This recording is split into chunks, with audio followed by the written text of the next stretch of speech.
Welcome to the program. There is the People's Bench coming to you from Gimsuits here in Riverside, Nairobi. I am your host, Fred Ong'Wen, and it is another time that I'm privileged to have the Executive Director of ODM Party, that is Mr. Oduor Ong'Wen himself here. We are here to look at what is bedeviling the country, the position of the party. Baba's just talked about the intergenerational enclave. What is it and what does it mean? Where are we? Do we have a country? Are we degenerating into anarchy? These are some of the questions that we are here to talk about. How are you, sir?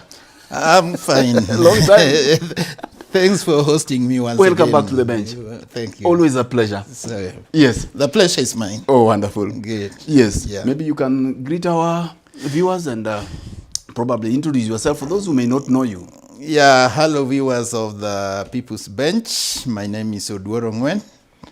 I'm the Executive Director of the Orange Democratic Movement, the party. The party. The article has to be added there. Yes. How is the party? How is Vibrant as usual.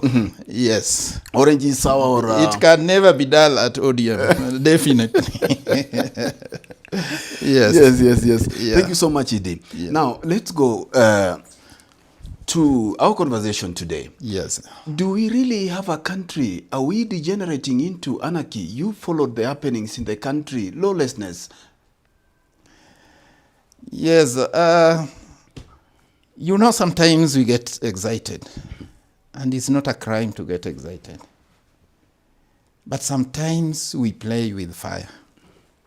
There is this popular belief and popular saying that leaders will come and go, politicians will come and go, but Kenya will remain.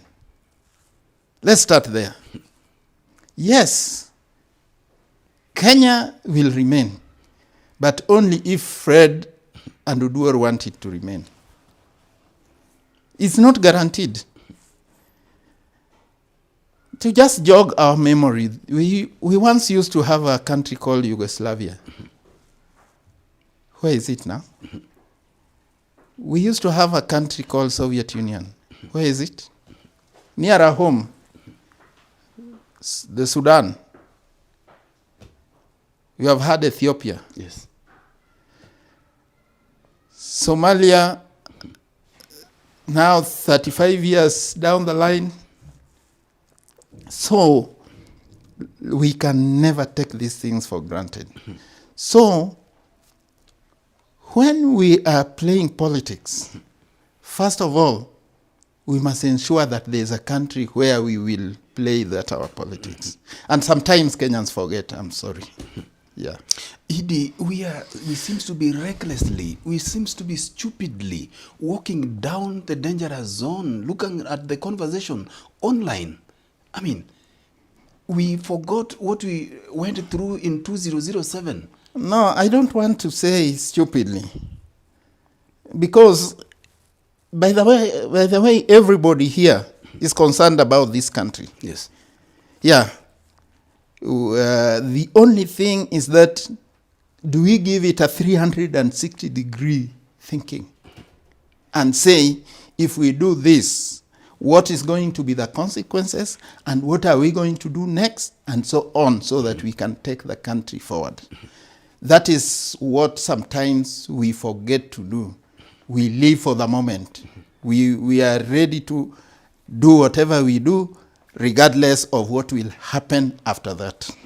Yeah. I hear you, Idi. Yes. Let us come to the recent conversation and what ODM boss, that is Baba, Raila Amolo Odinga, we saw him came out and talked about the intergenerational conclave that is proposed as a matter or as a way of solving this problem where we are in right now. Please tell us, what exactly does he mean with this? There is this belief that Kenyans have got a very short memory. And I'm tending to confirm it now. This is not something Raila Odinga has come up with from the blues. If you remember exactly 1 year ago, in June, when there were protests, the Gen Z-led protests, and we had reached a stage where Yes. the legislature had been overrun, the judiciary had been overrun, the executive had been overrun, in that even the cabinet had been dissolved. So the only thing that remained was the president abdicating. Raila Odinga looked at 5 scenarios. Scenario number 1, the president going, constitutionally, who takes over? The second is the military saying, you civilians have messed this country up. We can move in, reorganize the country and hand over power back to you.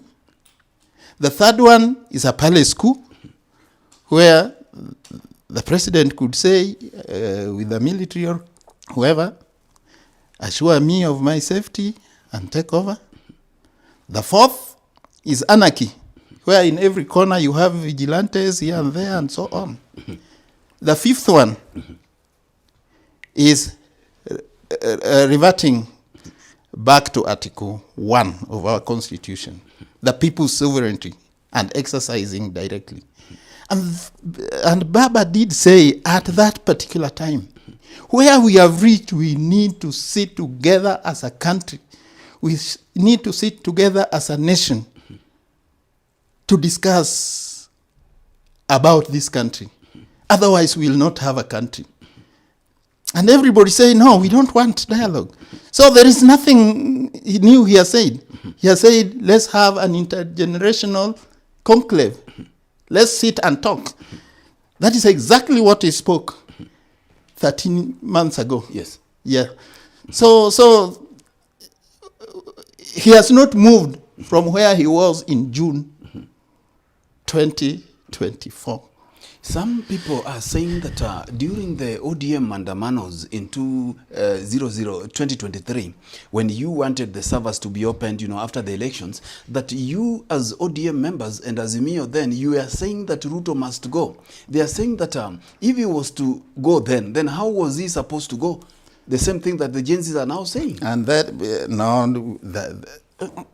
we have no problem with Ruto going. If the Gen Z wants him to go, that's perfectly in order. But what we were saying, and we are still saying, is that the elections were stolen, and therefore let's go and audit those results. And once those results were audited, we are going to have a very clear path of how to regain our stolen victory. Yeah. You must always have a program. You can't say, let the president go, and you don't have a post-president, that particular sitting president's program. You must have. Yeah, and that is the only conversation we should be having. Let's preserve, number one, the country, because we don't have any other country. Yes, I hear you. Yes. So whatever we do, Kenya, because if we destroy Kenya, and we have seen where the countries have been destroyed, regaining it may not be easy. Yes. And for the sake of these young people, the Gen Z, the Gen Y, and so on, we must have a country. Yes. I get you. Yes. A section of... if you go to Kakuma, you can see people whose countries have been destroyed. Pathetic. Yes. So that is the only difference. Yes. That Baba wanted something very well thought out, a program, and so on. When it was not there, he said, okay, then in that case, better what we have than plunging into what we don't have. Better having... And he doesn't regret it. I talk to him almost on a daily basis, and he doesn't regret what he did. Yeah. A section of the country are saying that he betrayed the Gen Z movement, that they did not ask for a broad-based government, that they did not ask for these people to join government.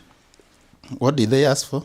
They wanted from... Ruto must go is a slogan. Yes. Can that be a program? Of course not. Yes. So now, what is the end game here? There seems to be, insisting. Some of these young people think that they can easily walk to State House and frog march the president and send him home. That has happened in some countries.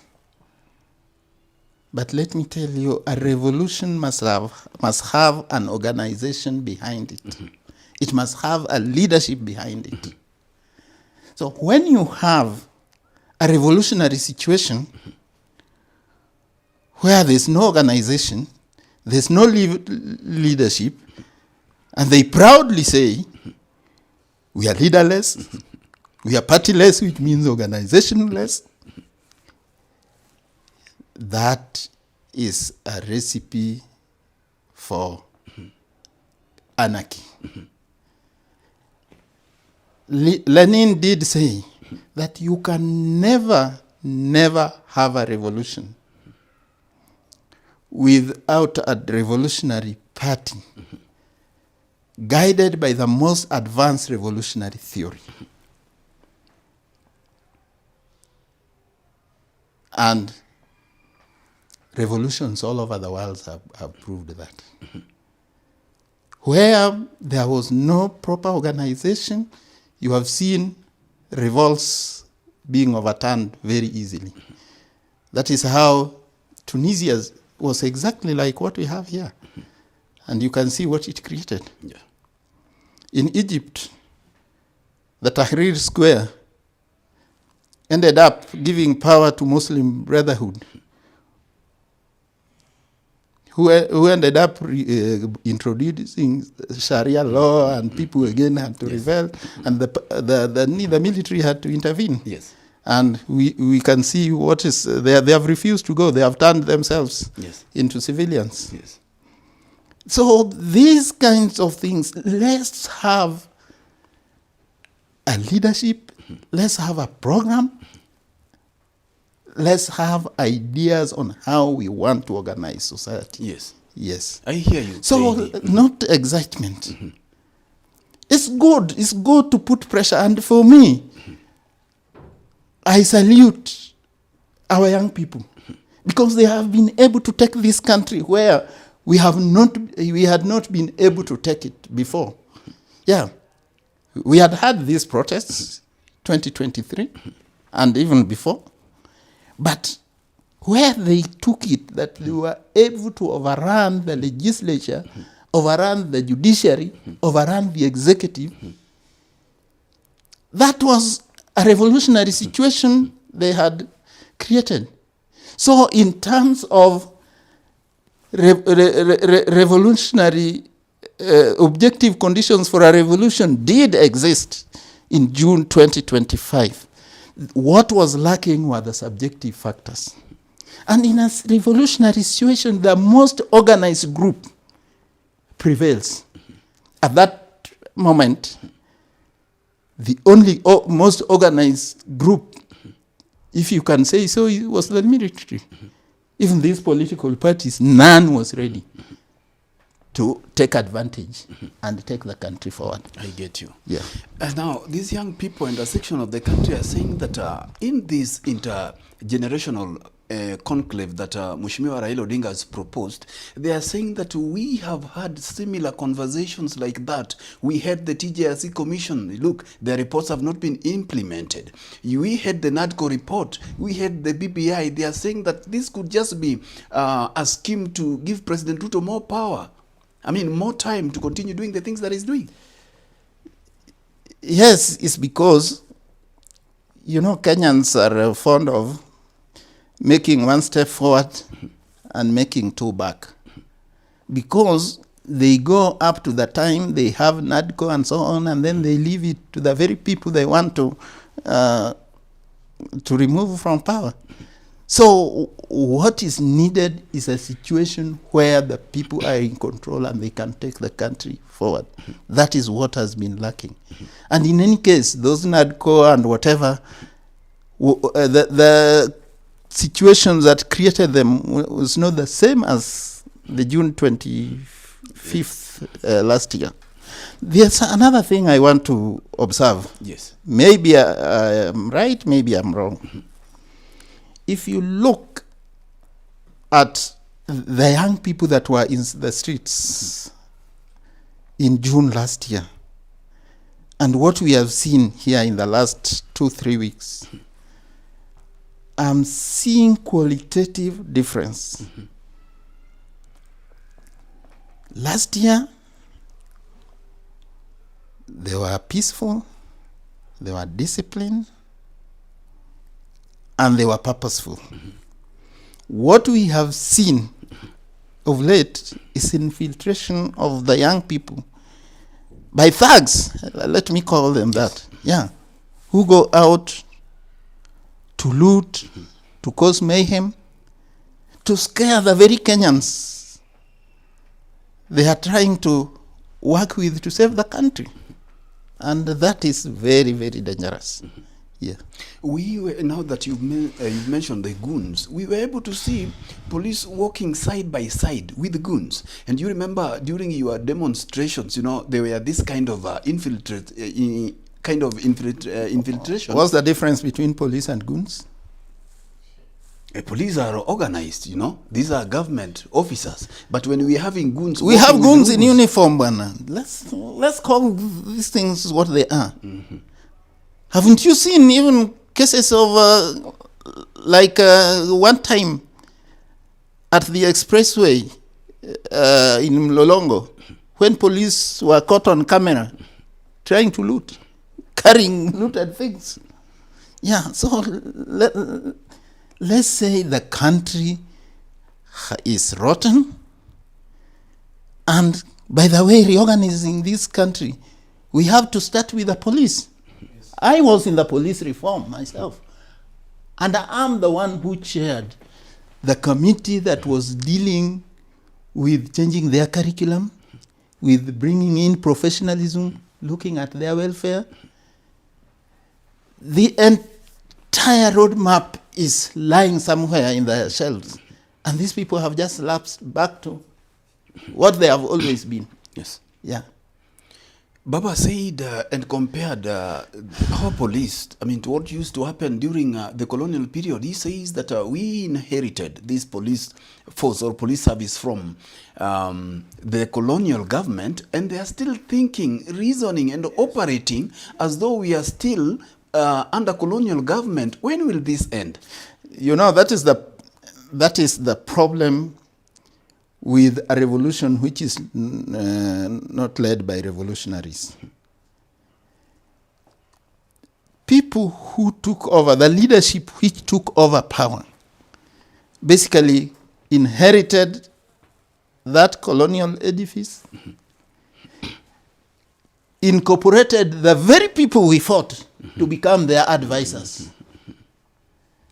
And therefore, what happened is that apart from the faces at the leadership changing, the colonial structure, the colonial ideology, the colonial mannerisms and everything remained intact. I hear you, Edie. And when it didn't take even 3 years, when some of the nationalists, like Bildad Kagia, like Jaramogi, and others say, no, this is not what we fought for, and got out of government to try and organize opposition, you know what happened. Yes. Yes. Now, the culture of impunity. We have seen cases of police brutality. During your maandamanos, we saw these things, police shooting people at will, and even now we are seeing the kind of blood that we are pouring on our streets. Until when will we be able to see those who are charged with the responsibility to secure the country take political responsibility? Remember those who were taken to ICC. General Hussein Ali was there. Nothing happened. We saw the same things. It has been repeatedly. Yeah, those are the things that if we cannot talk as Kenyans, we can't change. How do you want to change them? But now you're in government, now your party is working closely with the ruling party. You cannot continue to, lament like other Kenyans. I'm not lamenting. I'm observing Yes. that the situation we have needs change. And this change, you know, when we are talking about change, Kenyans confuse the country and the leader. Saving Kenya is not saving the leader. Helping Kenya is not helping the leader. But as long as we have a country and we want to preserve a country, there are things we must be able to confront. One of them is the blatant and rampant abuse of human rights. We can't live in a country where life means nothing. Yeah. We know the foundation upon which the ODM party was formed as a party that is pro-people. Could there be a possibility that it might reach some point that if the government continues doing the things that they are doing, you might have to say, no, you have to part ways? Not that there will come a time. We will always say no. We know exactly what we stand for. And by the way, have you read the MOU we signed with these people? I've read it. Yes. What are the issues, the 10 issues? It's about these abductions. It's about extrajudicial killing. It's about inclusivity.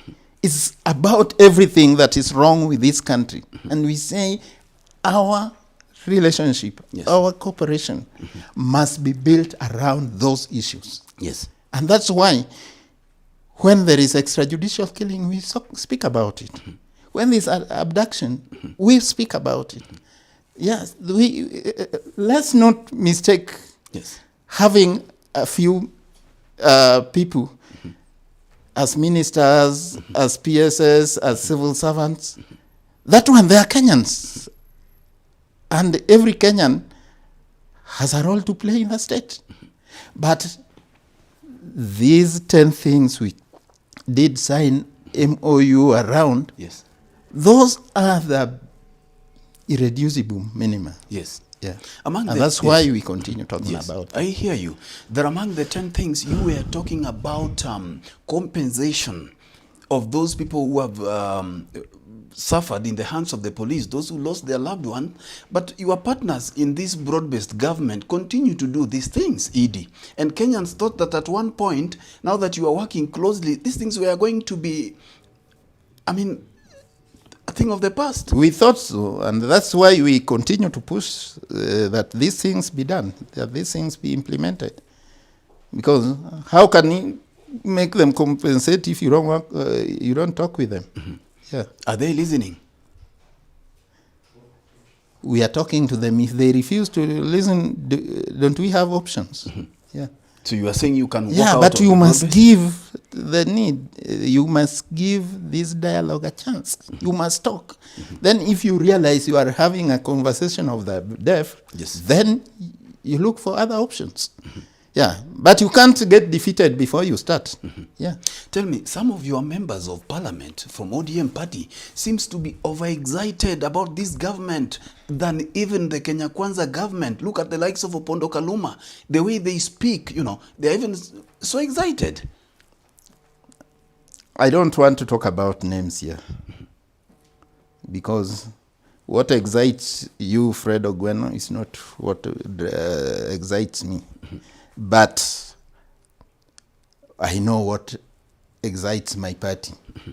And the very day my party will say we're no longer pursuing this philosophy, we are no longer pursuing this ideology, we no longer hold these values as our basic values, then on that day, I'll have no business being in this party. Mm-hmm. But as long as those are the values, the principles, the ideology that drives this party, I will serve it. Yes. Yes. We have seen ODM strongholds enjoying a relative calm look at Kisumu. We have not seen the Kondele that we know during these mandamanos. Homa Bay, Siaya, talk of Kibra, talk of Babadogo and other areas.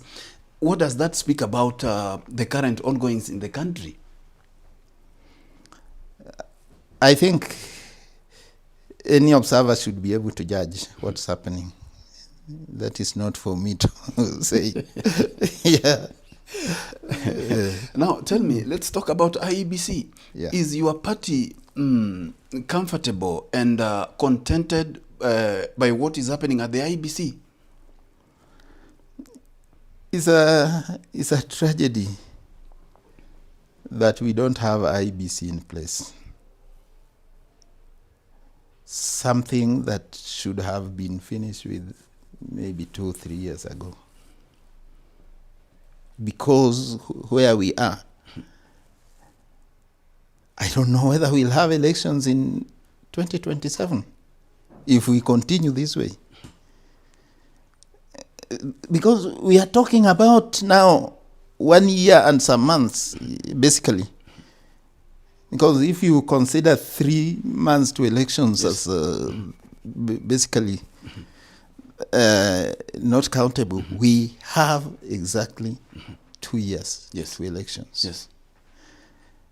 We have not done even the boundary delimitation. We have not even begun a process of procuring the basics that you need in elections because we don't have commissioners. We have not even audited the technology that is in place because what was there has been discredited. There are so many things that have not been done that I doubt whether you can do in 2 years and have credible elections. Yes. But we are Kenyans. We keep on playing merry-go-round around these fundamental issues that actually determine the future of the country. And I fear for this country.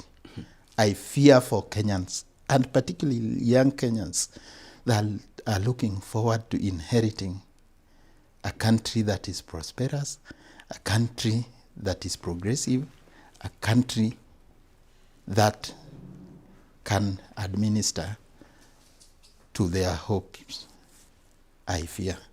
Idi, you are the executive director of one of the largest political parties in the country. Your party is working together with the current government. If you could have that fear, how about the ordinary mwananchi on the streets? Yeah, they should be afraid. Yeah. If ODM can have that fear, then the mwananchi should get very afraid. But are we? We are playing politics around IEBC. We are playing politics around everything. And that is Kenya. We are just proving that Kenyans are a unique species on this earth.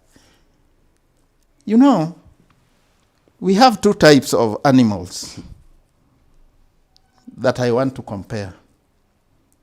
There is an animal that the simplest that has got only 1 cell called amoeba. And I want to contrast with another one that has millions of cells called a moth. You find this simplest animal, if you put it, if it's in water and you introduce a foreign object, you'll see amoeba running away from it because it has sensed danger. But this very advanced animal called the moth, you put a flame here, it runs right into the flame. Kenyans are behaving like moths. Instead of running away from danger, we run to danger. And it will be us to bear. In fact, even you, Fred, you are almost reaching your sell-by date like me. But I fear for our children and our children's children. Yes. Yeah. I hear you. Let us do a bit of politics. No, we should know that. I want to say something yes, here. Please. You know, we behave like we hold the country and our children and our grandchildren should inherit it from us. Let's know that we hold this country in trust for the future. They are the owners of this country, not us. So, we take the country as ours, we'll give them to inherit. No! We hold this country in trust for the future generations. I hear you, Edie. Yeah. Is ODM party going to support President Ruto in 2027? That has never been our agenda, and I don't want to talk about that. That's a problem. Kenyans are more interested on individuals rather than fixing the country. You know that Ruto was our biggest opponent, and you know what happened in August 2022. The most hurt entity over Ruto's so-called victory is ODM. Yes. Yeah. But you are now working with him, you are eating from his same plate. But how many times do I want to say that we should not confuse the country Kenya and individuals in it like Fred Ong'Wen? Yeah. Please. Kenyans are so fixated with individual leaders and with their ethnic communities. And we don't consider any other thing apart from those two. And as long as we are stuck there, this country is also stuck. It will never move forward. Yeah. The ODM is a party that is known for the truth, is known for democracy. Tell me about Fred Matiang'i. He wants to be president. We remember the things that he did in this country when he was the CS for Interior, when you were on the roads. Fred, I want to tell you, Fred Matiang'i, like his namesake, Fred Ong'Wen, has every right to want leadership of this country. It's Kenyans that will judge. Is this the kind of leadership we want? Our Constitution has Chapter 6. Our Constitution is based on Kenyans gauging people according to what we have in the Constitution. Yes. Yeah. So I can't sit. Who am I to say that Fred Matiang'i should not want presidency of this country? Is he not qualified if you look at the Constitution? So it is the Kenyan, and that's what I say. Yes. If we want to run into a flame, so be it. If we think he's not the kind of person, it should not be somebody saying you stop him. It's the right of Fred Matiang'i, it's the right of every Kenyan that qualifies to stand as president to seek. He has taken the Kisii region away from ODM, he has grabbed it. Yes, but the usual problem is you have taken this tribe, taken that tribe. Kenyans will never move away from ethnic considerations. For once, let's try to talk about the programs. Let's talk about the kind of ideology of Kenya. The problem is that 60 years down the line, we have not built a nation. We continue to survive around a collection of tribes. And therefore, the first thing people talk about, why don't we talk about classes, for example? Huh? Why don't we talk about organizing according to classes? I like what Gen Z said right from the onset. For once, somebody was saying, we are tribeless.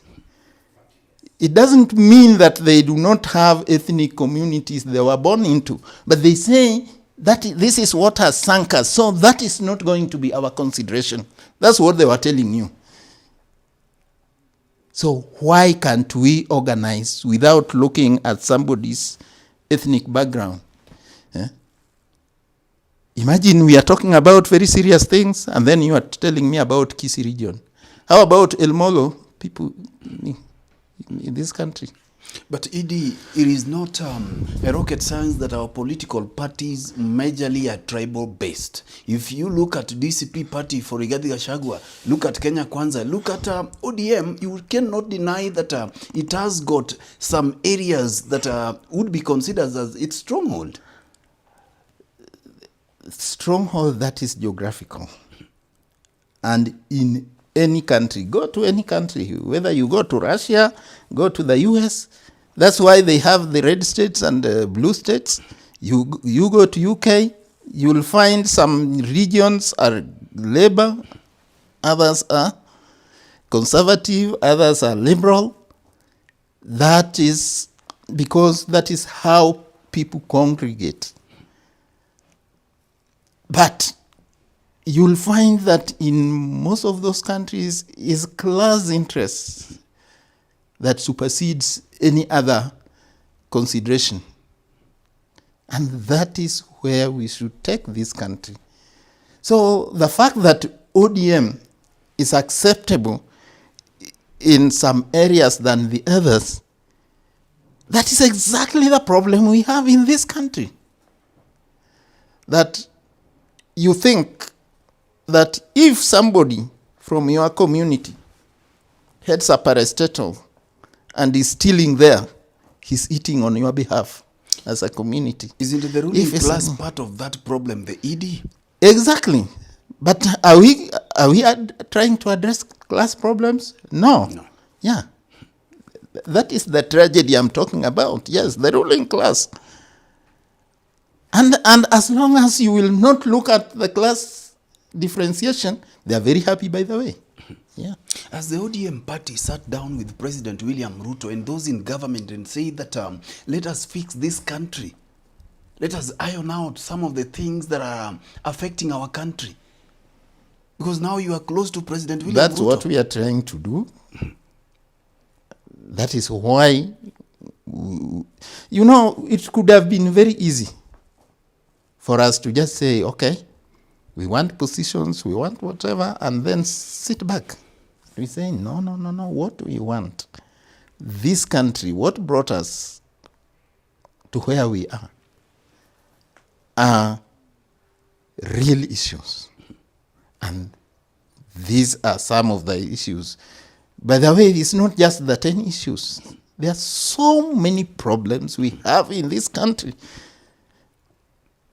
But at least for us at that level, we were able to agree on those 10. Yes. And by the way, you are agreeing, and you are coming from extreme poles. Mm-hmm. Yeah. So for you to even reach that, yes, that understanding is not easy. Mm-hmm. Yeah. So appreciate the ground we have covered as ODM. Mm-hmm. To even make Ruto put his hand on something talking about abductions, mm-hmm, on something talking about extrajudicial killings and other things. But they are still doing them. They are still doing it, putting hands on paper, but we see cases of abduction every day. Yes, and that's why we are still talking about them. Mm-hmm. Yeah. And Kenyans are saying that if he continues like this, why don't you walk out and join other Kenyans on the streets so that you are able to send him home? Yeah, which we would gladly do, but with a program, post-Ruto program. I hear you. Can you give us post-Ruto program? Mm-hmm.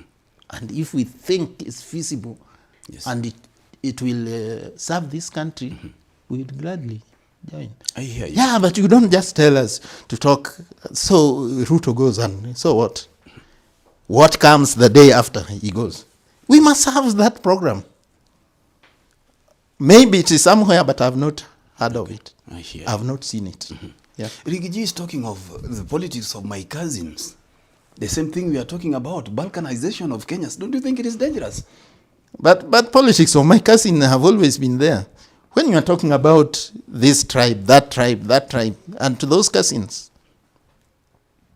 So there's nothing new Rigiji is inventing. In fact, he's just being a poster boy of the Kenyan politics. I hear you, Idi. Yeah. I can't let you go without asking you about this. A member of your party, Nairobi Women Rep Esther Passaris, comes up with a draconian bill trying to gag and stop protests. And this, is it worrying you?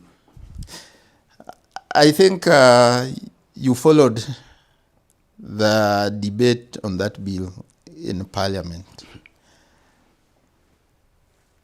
Those who are most vocally opposed to that bill weren't they our members?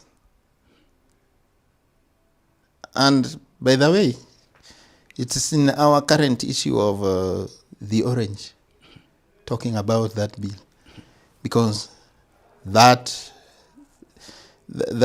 bill, you cannot associate it with our party.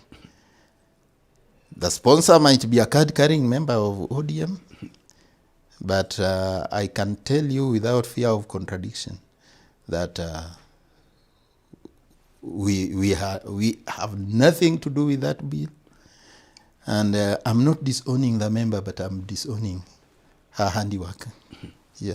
We have seen some instances where members take different positions that do not look like the party being reprimanded, some being de-whipped. Are you going to de-whip Esther Passaris for coming with such kind of draconian bill? Again, you are jumping the gun. ODM has structures. ODM has organs. ODM has processes. I can't sit here and tell you that I'm going to discipline Esther Passaris. What authority do I have to do that? That one, no single individual can tell you. But if the party feels that this was the position and there is a complaint and this is filed and we take it to the disciplinary committee, there will be a due process. As you know, we always have a disciplinary process for every infraction. So I can't sit here and say this person is going to be disciplined. How can you discipline somebody before you give them a hearing? We have not seen you come out and call for a press conference to dissociate yourselves with the Esther Passaris bill, like you always do, and take a strong position. ODM is a beneficiary, of taking people to the street and championing for these rights, but your silence, and if at all you have talked about it, we have not seen you with the kind of weight, vigor, enthusiasm that you would always come out with to condemn such kind of punitive bills. So when a whole national vice chairperson of ODM stands on the floor of Parliament and condemns that, that is not, ODM has not been heard. Is national vice chairperson a small person? When the whip of the party in Parliament, so who whips people on whether to support or oppose the bill? When the whip herself has stood and disowned, when the minority leader has disowned it, and those people representing the party in Parliament, the position of a party is known by what the leader of the party in Parliament and the whip in Parliament have said. And they have been very categorical about this bill. National vice chairperson of the party, Dr. Otienda Molo, has talked about it.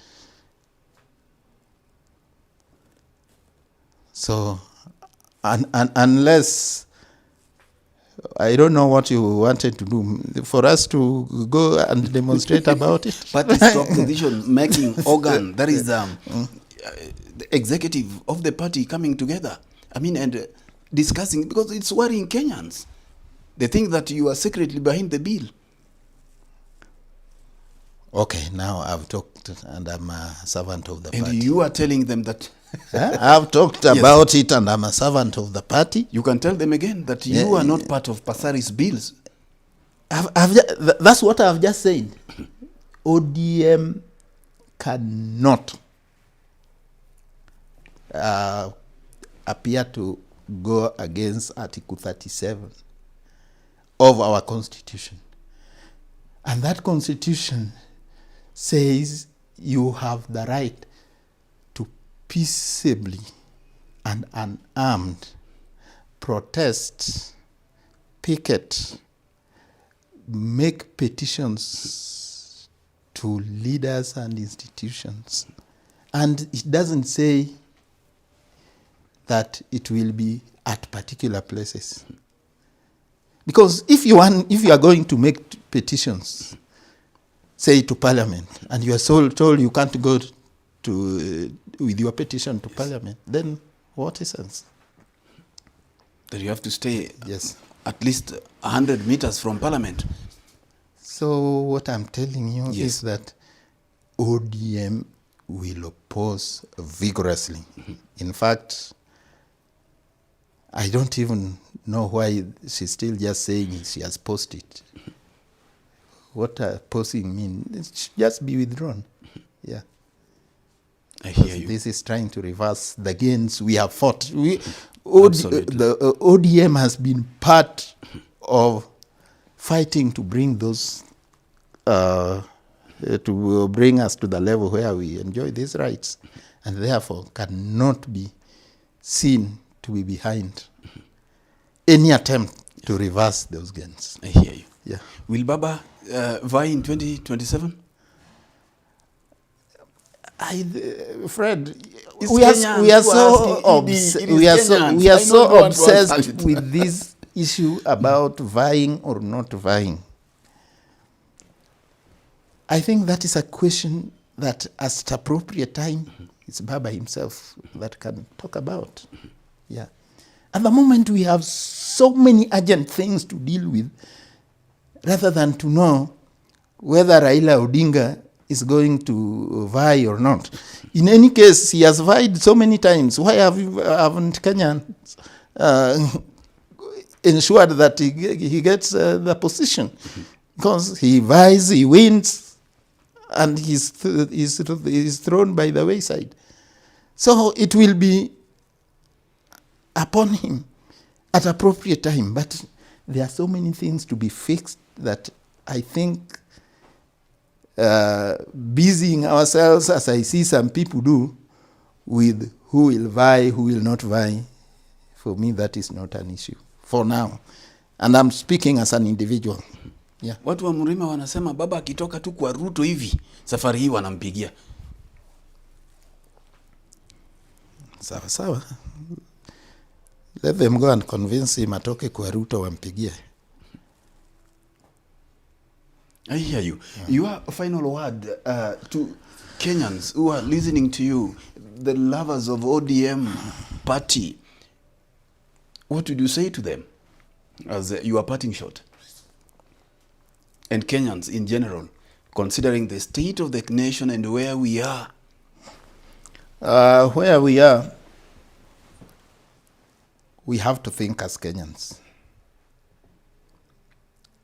In a place like US, they always talk about making a perfect union. For us as Kenyans, 62 years after independence, we are still searching on how to make a nation. Making a nation, because we don't have a nation. We have a motley of tribes put together in one territory. So we should strive to make Kenya a nation. Number two, we live on borrowed goodwill of the young people, of the people yet unborn. Let's not behave as if we own this country and we are going to bequeath them. We are living in this country, holding this country in trust for the living and the yet unborn. Thirdly, let's not confuse Kenya with an individual, whether that individual is William Ruto or Raila Odinga or whoever it is. First, we must preserve this entity called Kenya. Then we work on how to fix that Kenya. Then, once we have a framework, then whoever come out and want to serve, we'll weigh them on a scale and see that this one can serve us best. That is our position at Oduor. Thank you. Thank you very much, Edie, and thank you very much for watching. It has been the People's Bench coming to you from Game Suites here in Riverside, Nairobi. It was quite a privilege to have that candid and exclusive conversation with the ODM Executive Director, that is ODM Party Executive Director, Mr. Oduor Ong'Wen, and you've heard from him. The rest is for you to make a decision. Thank you so much, Edie, for making time for the People's Bench. We hope to do it again when we get time. Sure. Okay, thank you so much, and bye-bye. God bless you.